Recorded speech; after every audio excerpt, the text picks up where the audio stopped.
अजित पवार आणि खासदार डॉक्टर अमोल कोल्हे यांच्यामध्ये बैठक झाली आहे।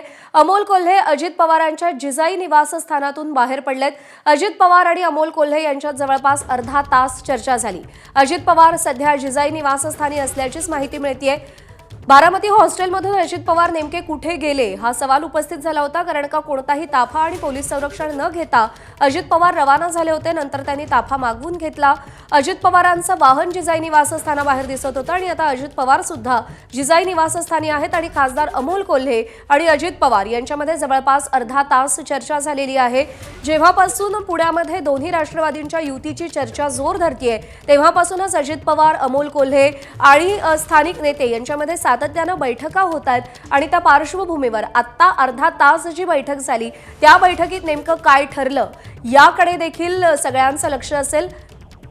शिवानी पांढरे आपले प्रतिनिधी आपल्याला अधिक अपडेट देतील। शिवानी, अजित पवार आणि अमोल कोल्हे यांच्यामध्ये पुन्हा एकदा बैठक झाल्याचं कळतंय, काय अपडेट्स आहेत?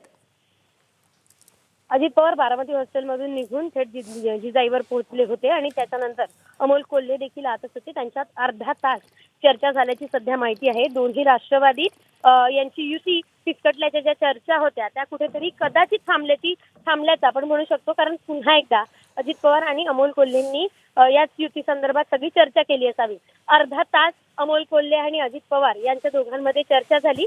युती संदर्भात चर्चा झाली का, चिन्हा संदर्भात चर्चा झाली का, किंवा अजून कोणत्या संदर्भात चर्चा झाली याबाबत अजून कोणतीही माहिती हाती आली नसली तरी त्या दोघांमधली होणारी चर्चा पुन्हा एकदा दोन्ही युती एकत्र येण्याचे संकेत देत आहेत, एवढं आपण आता म्हणू शकतो। धन्यवाद। अजित पवार आणि अमोल कोल्हेंव्यतिरिक्त आणखी कोणी या बैठकीला उपस्थित होतं का? स्थानिक नेते कोणी होते का?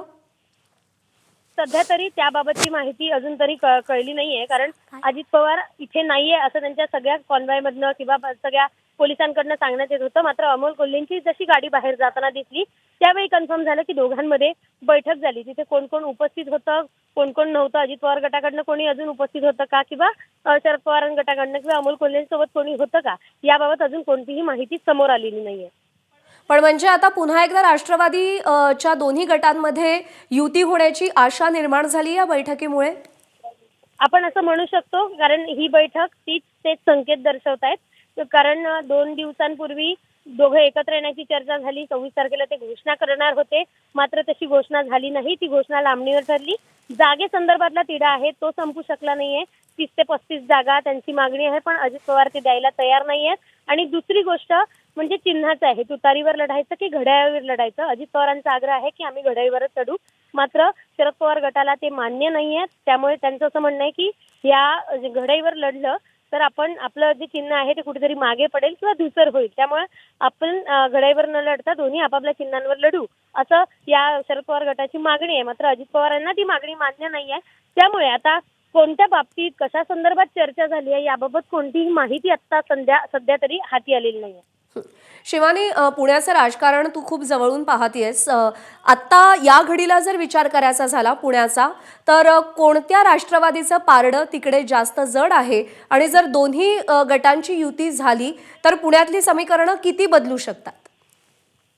आपण जर बघितलं तर अजित पवारांचं पारडं काही प्रमाणात जड आहे असं आपण म्हणू शकतो। कारण शरद पवारांच्या जेव्हा युती राष्ट्रवादी फुटली होती तेव्हा अनेक पुण्यातले जे महत्वाचे नेते होते, प्रशांत जगताप सोडून, ते अजित पवारांच्या राष्ट्रवादीत गेले होते, त्यांना साथ दिली होती। आणि अर्थातच अजित पवारांचा पुणे शहरावरचा जो वचपा आहे तो जास्त मजबूत आहे। कारण विकास असू देत, त्याच्यानंतरचे बांधकामाच्या सगळ्या पद्धती असू देत, इथले शासकीय कार्यालय या सगळ्या कार्यालयांवर अजित पवारांचा मोठा वचपा आहे। तिथे अजित पवार नेहमी जातात, त्यांचे सगळे अधिकारी अजित पवारांची गोष्ट मानतात किंवा त्यांचं मत मानतात।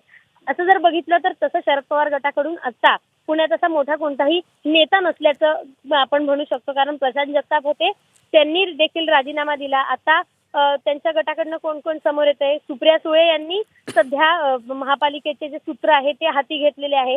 हे सगळा सिनेरिओ बघितला तर काही प्रमाणात अजित पवारांचं पारडं जड आहे। त्यामुळे अजित पवार आमच्या जास्त जागा असेल आणि घड्याळीवरच लढायचं, अजित पवार एवढ्या ठामपणे शरद पवार गटांकडे मागणी करतात किंवा तसं त्यांना सांगतायत।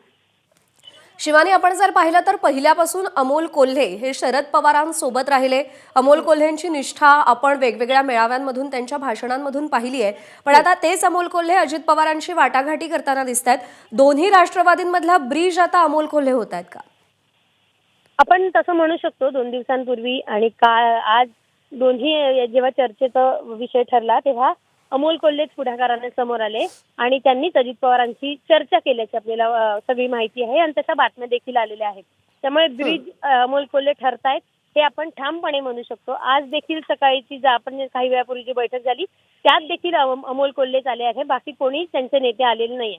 त्यामुळे दोन्ही राष्ट्रवादी एकत्र करण्यासाठी पुण्यात महापालिकेच्या निवडणुकासाठी अमोल कोल्हे हे ब्रिज ठरतायत, ते दुवा ठरतायत असं निश्चितच आपण म्हणू शकतो.